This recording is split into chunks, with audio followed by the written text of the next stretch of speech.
Today we're going to be talking about the Wrestler archetype, and I know that I've covered it a lot on my channel already, but none of my videos have been just like a pure guide on how to build different types of wrestlers, and go over feat by feat of what's in the archetype. I've gone over what classes are good at Wrestler, but I've never actually gone over what you want from Wrestler archetype in this extensive detail. And to do this, I will be both reading off the feats on Archives and Ethos and giving you my opinions, as well as reviewing the RPG bot guide because I disagree with it in quite a few ways, and I think it'll be important for the discussion. I just want to say that I think this article is pretty good in most ways, and I have no hate towards its author. Do not do any harassment. That is cringe. I have never had an audience before, so I'm just going to get in front of it and say, don't do it. It's bad. So, with that, note that I have a Discord down below if you want to continue the discussion. Let's get started. And I should mention that this guide here uses a color coding system, so I'll be reading out the color that they gave the feat as I read what the feat does. So, red is bad or useless, orange is okay or situational, green is good, frequently useful, blue is basically your must picks. And let's just start with the actual dedication itself. This is marked as a blue feat, so a must pick, which makes sense. It is the best archetype in the game after all. Joke. And it says that you get Expert in Athletics, Titan Wrestler skill feat, which lets you grapple, trip, shove, etc., things that are up to 2 or 3 sizes larger than you if you're legendary. You get to make lethal unarmed attacks with no penalty, and you gain a +2 bonus to Fortitude DC when something attempts to grapple or swallow you. Sure, all these abilities on their own aren't that great, but you take any 2 of them into a dedication, and that would be good enough. But it gives you all of this, so it's very strong. And you can see here, what they have to say about it is, while these are uncommon things for players to face, it's almost like being one proficiency step higher on Fortitude save against those effects. That's actually pretty accurate, and in the remaster, those effects have gotten more common due to the rework of the grab keyword, which I'm just going to put on screen to the left of me. Boom. It's going to be over there. But basically, that just says after a creature lands a successful strike on you, they get to make a free grab attempt. And if you have +2 against that grab attempt, that's actually pretty relevant, and this is not an uncommon ability for creatures to have, so having a little bonus against this is actually pretty nice. I will say that the lethal unarmed attacks very rarely comes up, but there are quite a few construct enemies that would otherwise be immune to non-lethal damage, so if you somehow have a non-lethal fist strike that can do a lot of damage and get past a hardness, you can now actually do some minor chip damage to the constructs, but it really isn't relevant. The skill increase, definitely very nice though. And then of course, we have Combat Grab. And I, in my opinion, think this is the best single feat in the entire archetype. What it does is, if you have an active multi-attack penalty due to the press trait, and you have an open hand, which you're going to be using, you get to attack the opponent with a strike, and if it hits, you get to have them be grabbed until the end of your next turn or until it escapes. So you get the success effect of grapple on the damage of a strike. Now you do need to have multi-attack penalty, but in order to get that multi-attack penalty, you could trip, you could shove, you could go for a grapple, and if it fails, go for a combat grab after. And after combat grab comes into play, I think the best first action for a wrestler is actually trip. Because that way, if the trip doesn't work, well, you can still go for the grab. And if the trip does work, now you can get them prone and grappled very easily while still outputting some amount of damage. And I'm going to pull up a graph here to just show what the damage output is like. And as promised, you can see that graph right over there. Boom. So with this graph, you can clearly see a few elements I just want to quickly point out. So at the bottom here, this little green line, that's the damage output of going for a trip and a strike. This is the damage output of going for a snagging strike followed by a normal strike. And the top is the output of going for a double slice and offering no other utility. And if I go into percent of selected routine, you can see the damage output of going for snagging strike combat grab isn't actually that much lower than a min-maxed fighter's damage output. You're not actually losing a lot of damage by going the wrestler route if you want to go for the snagging strike method, but if you want to go for maximum utility, you can always have the choice to drop down here, go for the trip combat grab instead. You have a ton of options as wrestler, and I really want to say that if you are playing a wrestler, you are probably going to want to learn all of the athletics maneuvers because you can target different saves, because some enemies might have a low reflex, and then this activity becomes stronger on average. And if they have a low AC, you're more likely to get that grabbed off for everybody else's turn, so that way when they do their thing, you can check this flat-footed box, and you have the expected damage of the flat-footed. You can see all the graphs tick up a bit. I'll leave a link to this damage tool down in the description below. It's very cool. So, back to the guide. Just wanted to go for a quick detour to say the damage is fine, and I know that's something that holds a lot of people back from picking this archetype is the idea that, but if I pick it, I'll be doing 0 damage. And no, you will be doing a meaningful amount of damage. Now, if you're just going for trips constantly, yeah, your damage output won't be as good as somebody that's going for strikes constantly, but the damage output of strikes constantly isn't that much worse than a damage boosting feat being used, where you're offering a lot more utility. So, there you go. I just think it's interesting. Back to the guide, this one actually highlights the scenario of combat grabbing on a troll. And a troll has a very high fortitude, but a lower AC. So it lets you still get a grab off on these high fortitude creatures. And a lot of the feats in Wrestler in the later levels rely on you having somebody grabbed. So having a way to target an alternate DC is actually very strong. So with that, we can move on to Crushing Grab. It's not super great red, so it's pretty much a never pick. And I can see why. I definitely think that for most builds, the 4 flat damage you're getting per time you use the hard-named grapple action will not be good enough. Very frequently just will be kinda meaningless. Especially since, as a wrestler, as I mentioned, once you get combat grab, going for trip is usually better than going for grapple in a vacuum.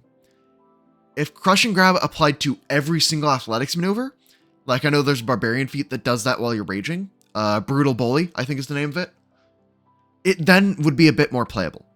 But as it is right now, simply adding your strength modifier to your damage when you grapple somebody is not great, if I'm going to be honest. It just doesn't quite do enough.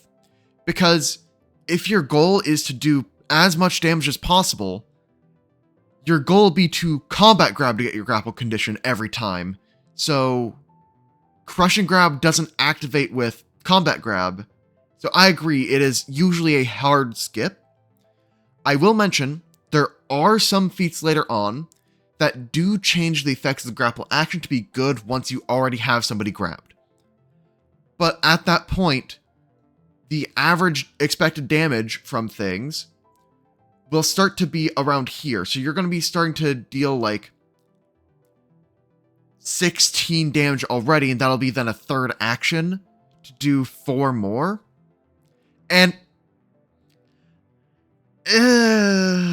I don't know. I really do not see it as being good for just about any build, so I agree with it being ranked as red. Don't really pick it. Now we have Disengaging Twist. This is a feat that lets you get out of foes' grapples when they attempt to grab you. So You get grabbed, it lets you make a save to try and escape with a +2 bonus, mirroring what you get from Wrestler Dedication. And you just make an athletics check, which is likely a very, very high skill for you as a wrestler, and just try to get out of it immediately, without spending any actions on your turn, without getting the multi-attack penalty on your turn.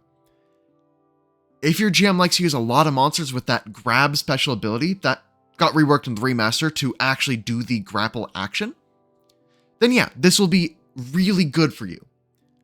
But that grab ability still isn't the most common thing. It won't show up in every single encounter, in the way a reactive strike would show up in every single encounter. So, I say that you should always evaluate reactions based on the amount of reactions you already have. If you are a class like, let's say, a cleric that isn't using a shield, and you're not shield blocking, and you don't have anything to do with your reaction normally, this is going to be much better for you than it would be otherwise. Because you now have a something to put in for that reaction. You can do something. And something is better than nothing. I like to think of a reaction as a fourth action that requires your feats to line up correctly. This is a powerful action because it's straight up a thing that normally has the attack trait with an additional bonus. But this trigger doesn't come up that often, so that's the only thing holding it back. They put it at green 3-star, and I agree with that if you don't have another reaction already. But if you have Reactive Strike, or something else that would let you use your reaction consistently anyway, I don't think it's that great. Especially because, as a wrestler, if somebody grapples you, you normally thank them and then trip combat grab them. Because now they don't want to run away, and you can just get them on the ground and have bonuses for your allies. So, I would actually personally rate this as yellow 2-star. But I could see why it would get bumped up to a green 3-star feat if you do not have reactions naturally in your kit. I'm going to start speeding up here. Elbow Breaker is a strike with the additional effect of pre-remaster disarm on success and critical success. So, is this good?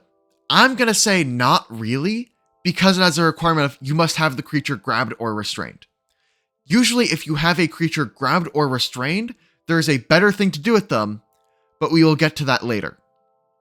This also requires an unarmed strike, and that's something that you will notice with the wrestler archetype.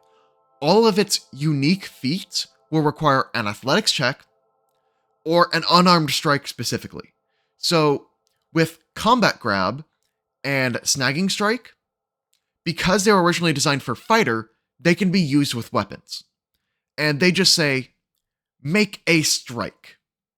Where a lot of the feats that are unique to wrestler archetype, like Elbow Breaker here, actually do require an unarmed strike in specific. And that means this will be better for classes like Monk, that naturally have the ability to get a stronger unarmed strike. Things like a Champion of Aurori or a Cleric of Aurori, because they can get that deadly simplicity on their fist. And of course, ancestries that have an unarmed strike. And there's a lot of them, so I'm not going to bother naming any. There's the Lizard Folk and such if you want a hard recommendation. But you are going to need to look at doing a Hand Wraps Mighty Blows if you want to go into stuff like Elbow Breaker. And on a success, it only lasts until the start of that creature's turn. And it doesn't even give them the decrease to accuracy that pre-remaster disarm gave for their reactions. So it really isn't good unless you have somebody actively trying to disarm them. I think that the author of this article is overvaluating on the dream scenario of you have somebody grabbed, they don't escape, you immediately open up with an Elbow Breaker, and then you crit. that's when this feat is better than normal striking. That is too many conditionals even for a very powerful effect. So I would actually rate this as a red feat 1 star, and I'd rate Snagging Strike as the 2 star. And so Snagging Strike, what it does is you make an attack just an unarmed strike while keeping a hand open, right? And if you're a wrestler, you have a hand open pretty much always unless you're already grappling somebody. And with this one, they become off guard until the start of your next turn or until they leave your reach, which, fine. This is a fine ability. It just makes somebody off guard and lets you do the damage of normal strike. I just quickly want to compare the damage of your own character of going for Snagging Strike into Combat Grab versus Strike Combat Grab, because that's really what it's competing with. It is the action you use before Combat Grab if you want to output damage. Now that we're in Graphland, you can see here is a fighter doing double slice on the orange line. You have a fighter doing a Snagging Strike into Combat Grab, and a fighter doing just Strike Combat Grab, then Trip and Combat Grab below. And if you look at the expected damage outputs, you can see they're pretty close together, but there is still a noticeable gap of damage even on just your own character. And the off guard actually increases the chance of your Combat Grab to hit by plus 10%. And that isn't nothing. It lets you target AC to apply an off guard before your Combat Grab, which is still nice. And also, in a scenario where your Combat Grab fails, they're at least off guard until they run away from you. It is not nothing. And it, again, helps your allies hit if you do whiff your Combat Grab, because it is a second strike, and those do miss sometimes. So I really actually do like Snagging Strike. Mind you, I'm normally down here going for a trip and then grapple, because that has me do the most crowd control, and normally my party does enough damage already as long as I can disrupt the action economy. But for those of you that want to do damage, Snagging Strike is actually really nice. And I think that the damage gap is even larger than this graph would actually show. Reason being that, well, it helps your allies. So if I just set up the Snagging Strike to be the default, you can see that going for just a normal strike is at 95% to 90% the damage output on average. And that can be fine, but I like squeezing out that last 5 to 10% damage with only a single feat cost if my goal is actually to do damage. And now, if I'm something like maybe a rogue, I will actually still not use Snagging Strike because the trip will let me get off guard off without needing to do the strike action and strike without getting sneak attack damage, because that just feels bad. But I do really like Snagging Strike. I think it's actually very strong and does not deserve a 1-star rating. Because you can see here, Snagging Strike is 1 star. I think that it deserves 2 stars. I'm not going to say it's great, but if you are actually wanting to do a bit more damage, or have a go-to option for encounters where there's just like a bunch of little guys, Snagging Strike is actually pretty good. It doesn't require you to have the target grappled, so it's way less conditional. It's pretty decent. Now, they're saying that's bad because of 4th level archetype feat, but I think Snagging Strike is perfectly fine, especially if you're in a free archetype game. It could be another feat that you take at level 4 as a wrestler. And I think that makes it yellow ranked at least. Suplex, I agree with its rating here of 3 star. It's elbow breaker, but for trip. Trip is much better than pre-remastered disarm. Mind you, it has you let go of them on a failure, but the way you use suplex is normally you get your grab combo off. If they don't escape, you open up the next turn by suplexing them and then re-combat grab. And let's just quickly read the full text of suplex. And as you make an unarmed strike, on a success they land prone, on a crit they also take additional damage, similar to how they take additional damage on a critical trip, and you immediately release your hold on the target.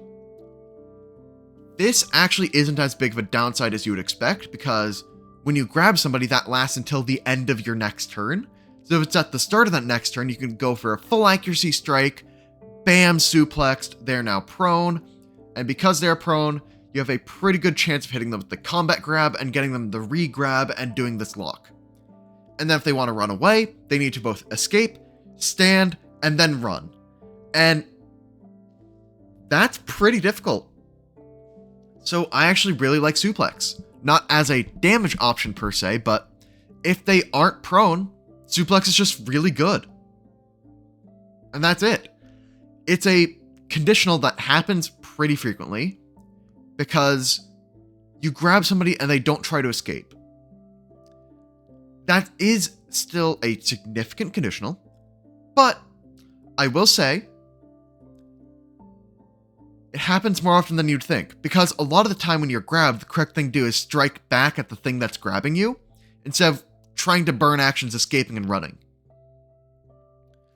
So they're pretty likely to get hit by the suplex and then become prone and then grabbed, which is a whole lot more of a mess to get out of.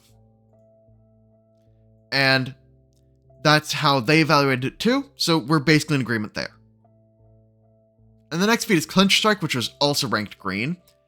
And it just says that a creature grabbed or restrained by you escapes successfully. And you just get to make a strike against them, and sure. I think this is just worse reactive strike, but it is still a reaction strike, which is just really good. If you're already building to unarmed strikes such as the suplex would have you do, it's really solid. And if you're not looking to do the unarmed strike stuff, I'd recommend going for Snagging Strike, going for Combat Grab, and then getting out of the Wrestler archetype. Because a lot of the feats will start relying on these unarmed strikes. But Clinch Strike, very nice. I actually really like it. I have nothing more to say other than striking off turn at full accuracy is very strong. Getting another full accuracy strike on maybe 50% of your turns is incredibly potent, even if you're a smaller damage die class. And it's another reaction, so if you're a class that doesn't normally have one of those, again, it's a way for you to use that resource and effectively cheat in a fourth action. Really solid. So, running tackle, I don't agree with it being yellow. It is improved action economy. It is still pretty good. It is a level 8 feat though. And for a level 8 feat, stride, make a strike, and then if you hit, you get to attempt to shove. It says nothing about a reduced multi-attack penalty on that shove. So, I mean, yeah, if you want to shove somebody and still do damage, I guess, and also you need to move.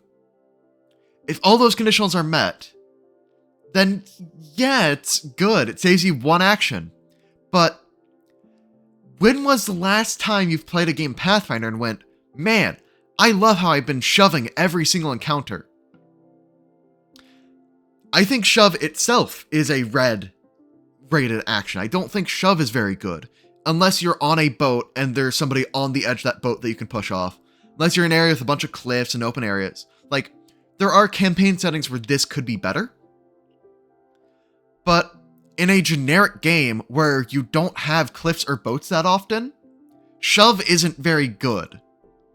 So it just kind of does nothing in a lot of scenarios based on the map you're playing on. And in those scenarios where it does work, I'd rather walk up and then shove at full accuracy. So as such, it's definitely not worth a level 8 archetype feat. So I'd actually rate it as red, and I don't understand why they rated it as yellow. I just don't get it. Now we're getting to the really fun stuff, the stuff that comes in at the higher levels that isn't running tackle. Because I don't want to stop talking about running tackle. But Strangle is an anti-spellcaster feat. As you make an unarmed strike against a creature you have grabbed, so same kind of requirements as you get from the Suplex up here, so it's competing with Suplex, already off to a kind of rough start. On a success, you gain a circumstance bonus equal to the number of weapon damage dice, so basically you improve the damage to that attack by 1 step. Sure, that's perfectly reasonable effect. And the target can barely speak until the start of your next turn or until it escapes. Ooh, that's fun. So, the target can barely speak. Spellcasting still requires somebody to be able to vocalize. And DC 10 flat check for any action that requires speech. That means that all spells, while they're grabbed by you basically, or at least a lot of them, will mean that they have a 45% chance to do nothing. And for those of you in chat typing column of, why isn't it 50%? It's because 10 to 20 is actually 11 numbers. 1 to 9 are where you actually fail. So you fail 45% of the time, succeed the other 55. Little bit unintuitive, but that's why you see DC 11 flat checks for true 50-50s. So yeah, it's a pretty interesting thing to just increase your damage output and make spellcasters have a rough day. I do think that because of this requirement, if you already have another feat that you want to do, like Suplex, when they are grabbed or restrained, it becomes less valuable. But if you're in a game with a lot of spellcasters, I'd highly recommend picking it, because it does really hurt those spellcasters if they do not escape your grapple attempt.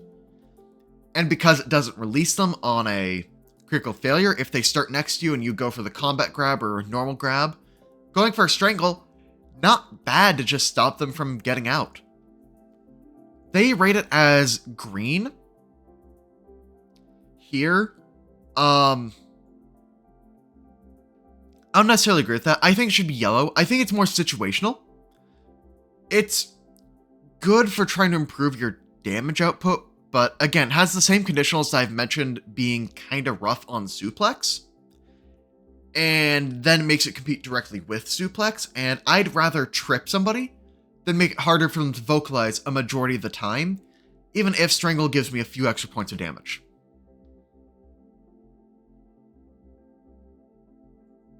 And Submission Hold, I actually foreshadowed earlier. If you have somebody grabbed or restrained, you can attempt to grapple the creature that's already grabbed, and it replaces all the effects of grapple with they can become Enfeebled 2 or Enfeebled 1, depending on if you critically succeed or normal succeed. I will note, they also removed the critical failure effect of grapple, which makes this feat significantly better. And Enfeebled does lower somebody's accuracy as a status penalty. So if somebody's already prone, and you submission hold them, they're going to have basically a -3 or -4 to make strikes. That is massive. But at the same time, it only is going to be good against those strength-based enemies that don't have finesse on their attacks, which is a majority of creatures. But it is still a full action. It still has the attack trait. It is going to be agile due to the changes to how maneuvers work in the remaster. But it's still another check that you need to succeed, but the rewards are good.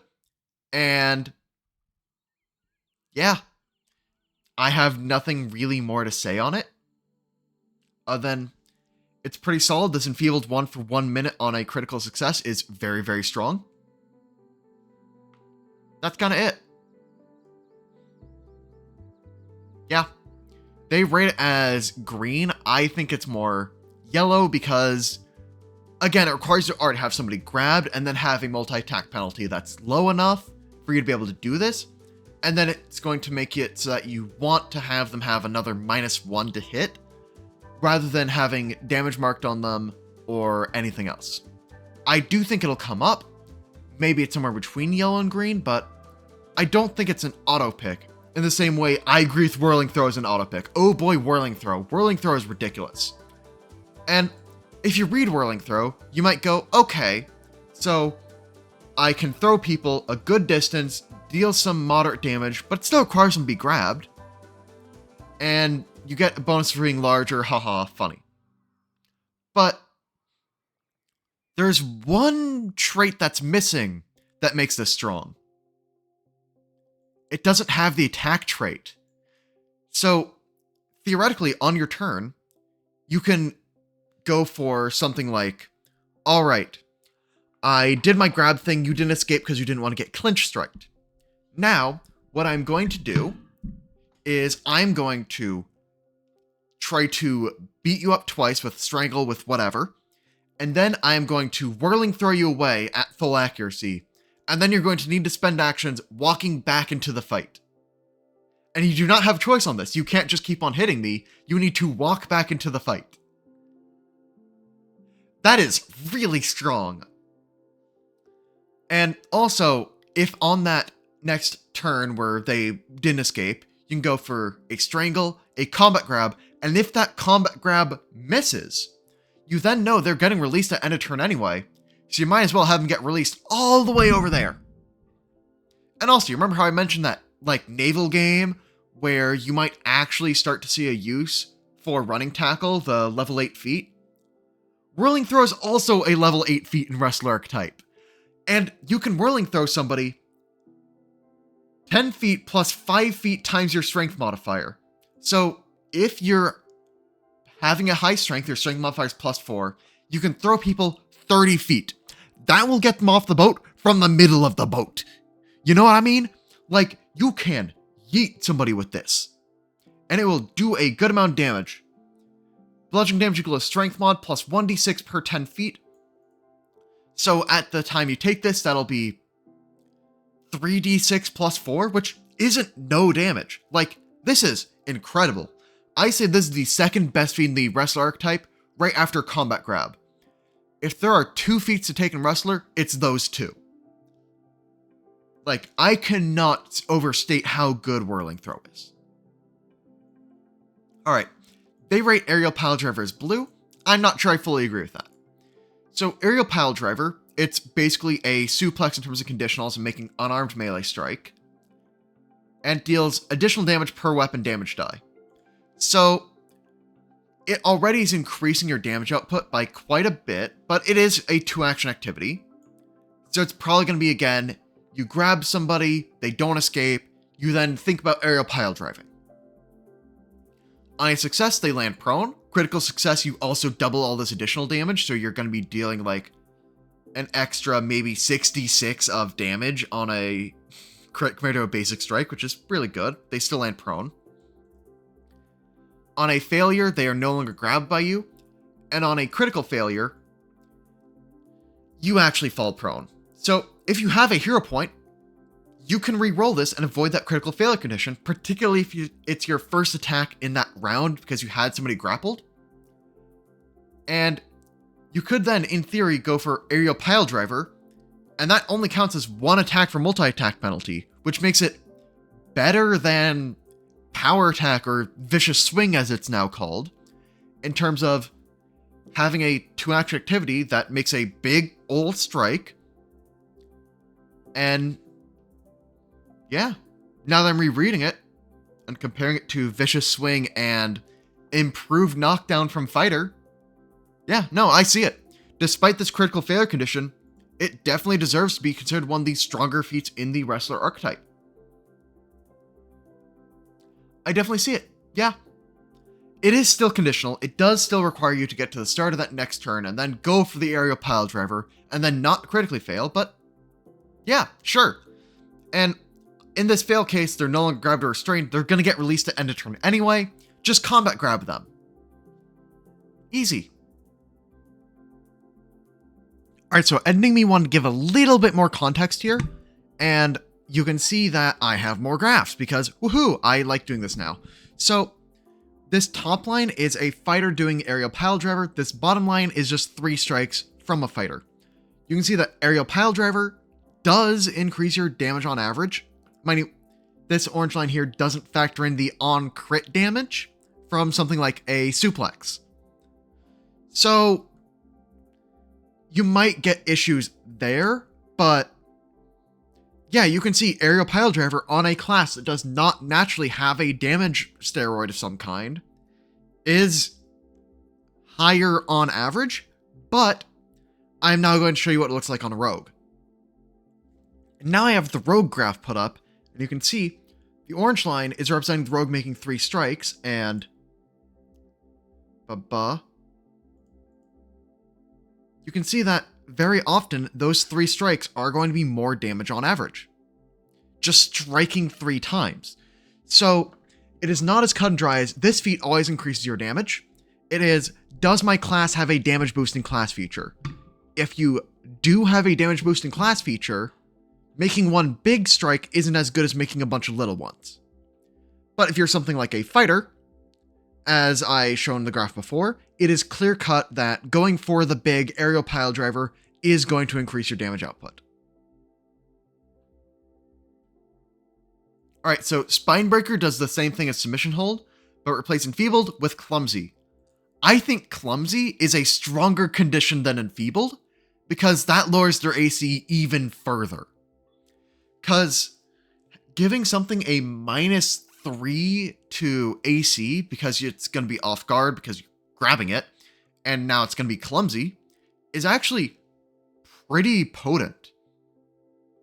Because now suddenly, all of your other martial characters are going to be critting that much more often, as you're able to apply more debuffs from yourself.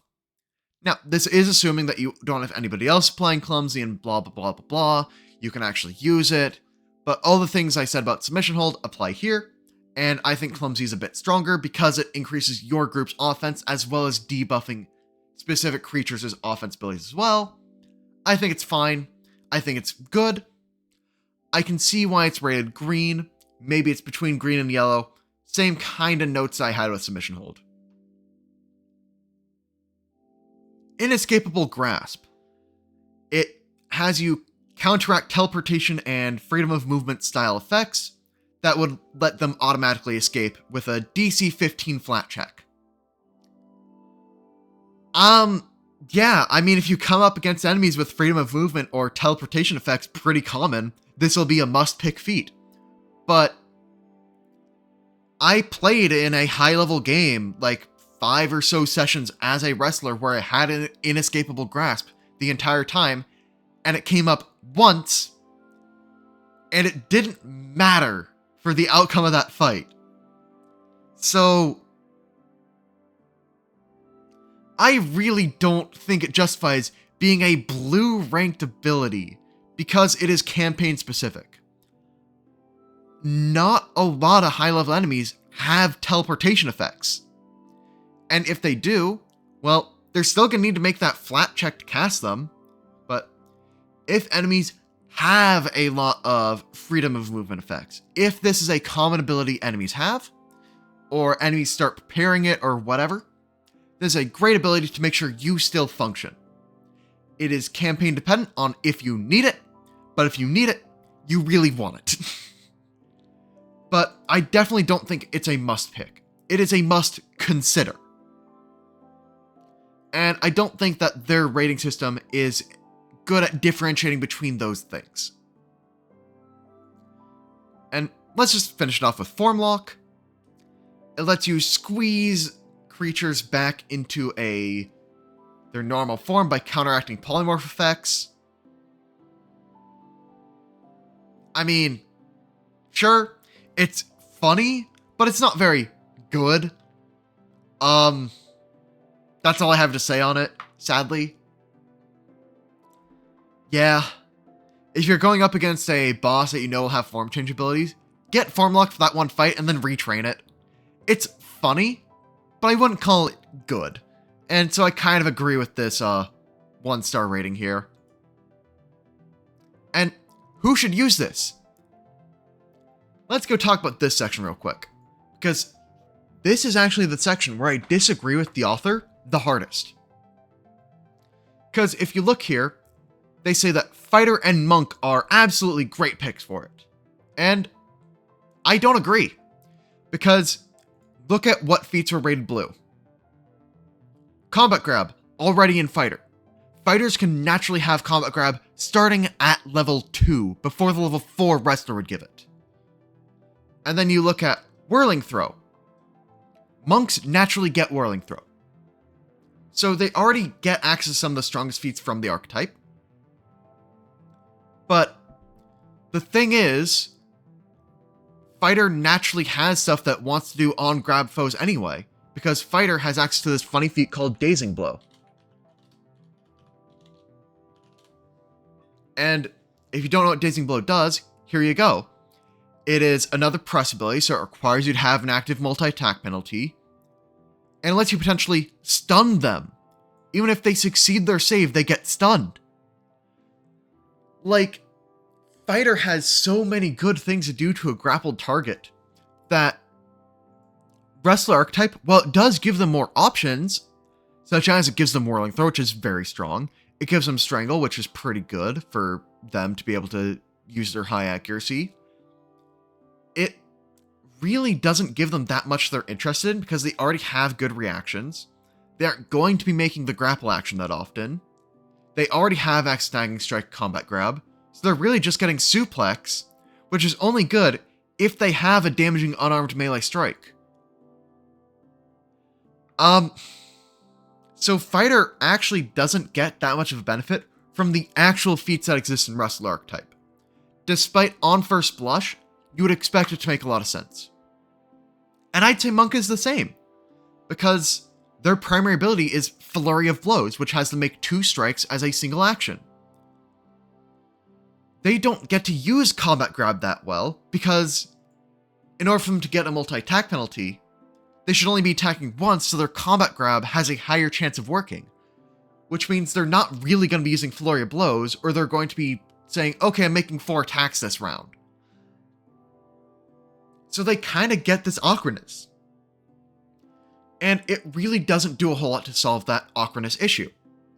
I do agree that Barbarians are definitely a very good pick for this. They already have naturally high damage on strikes, they have an unarmed subclass naturally, they really enjoy having Combat Grab, and they could enjoy having extra reaction here from Clinch Strike. They could really make good use of a lot of these feats that involve making a strike, doing that extra damage. It's great. And if you've seen my video on the tier list, you'd basically be able to guess where I'm going with this. Champion's really good. Athletic Rush is massively underrated as an ability. Champion naturally also likes to be the center of attention and stop enemies from attacking their allies. Grappling is a great way to support that. Ranger, Flurry Ranger can do multi-attack penalty reduced maneuvers. So they can go for a lot of these things and go for really deep wrestler combos and basically have it done at fighter accuracy. And the reason I'm saying at fighter accuracy is because if they do a trip for that first strike, suddenly all their strikes afterward are fighter accuracy plus if they have that guy's hunted prey. Because the Flurry Edge gives you a -2 to your multi-attack penalty for each stage. So after your first attack, you're equal to a fighter, and the fighter doesn't get an accuracy bonus on athletic maneuvers such as trip or grapple. So Flurry Ranger has a high synergy for the same reason fighter does, but doesn't naturally get these feats. Ranger deserves to be blue ranked, not fighter. This is the type of things that happen when you just kind of go for what feels right instead of actually digging into how does this actually play out within this class's kit. Because one would expect Monk getting Combat Grab would be incredibly good, but due to how Flurry of Blows and its other class features play out, it really isn't that great. Rogue is, with the ruffian options, is actually pretty good as a wrestler, because again, you go for that trip, you're able to apply your own off guard and then do your things, apply debuffs for your allies. At the higher levels, you can also apply debilities and do all of your extra things with strikes. Rogues don't normally have a lot of feats that modify basic strikes, so this gives them a great way to be able to do so. Now, Swashbuckler I kind of agree with. It only gets panache when you're using the hard-named grapple action, so yeah, it isn't that great. You aren't going to be getting a whole lot of value out of things like Combat Grab because you want to have Grapple to get Panache, and it's a whole thing, and it makes it kind of awkward for a lot of these feats. And I think that's by design, that Swashbuckler wants you to use its specific hard-named actions. Wrestler wants you to do its specific hard-named actions, so you kind of run into issues. Thaumaturge, you have a high damage Wrestler, but that's kind of where the synergies end because you're naturally squishy. It's still pretty good because any character with medium armor can make a pretty good Wrestler. I'm just ranking them like how much of the class you're ignoring. Thaumaturge, you're getting Wrestler added on top. And if you watch my video about the Wrestler archetype, I actually mentioned a lot of casters with medium armor are actually really good Wrestlers. Like, Battle Oracles can actually do Combat Grab to stave off the effects of their curse. They can go in there with their heavy armor, do the thing. You have the War Priest Clerics who are able to go in, have their healing, so in the fights where grappling isn't as needed, they fall back and turn to a healer. But in that boss fight, they can still run up, go for the crowd control, and then fade back into the background as a healer as the fight gets later. There are a bunch of ways to play this archetype, but if you just start thinking about it from the outset of, oh, naturally the only classes that are going to be good at wrestling are martials, that's not really true. Because one of the things that makes casters worse than martials is they don't usually have feats that make their strikes do more than just damage. Wrestler fixes that issue entirely. And if you're going for athletics maneuvers, well, everybody progresses athletics at the same rate, so the decreased strike accuracy doesn't actually apply. And these are types of things you only see when you really start digging into the layers. And, well, I hope this guide was helpful. Again, I have a Discord. Come join the discussion. Leave a comment down below. Have a good one.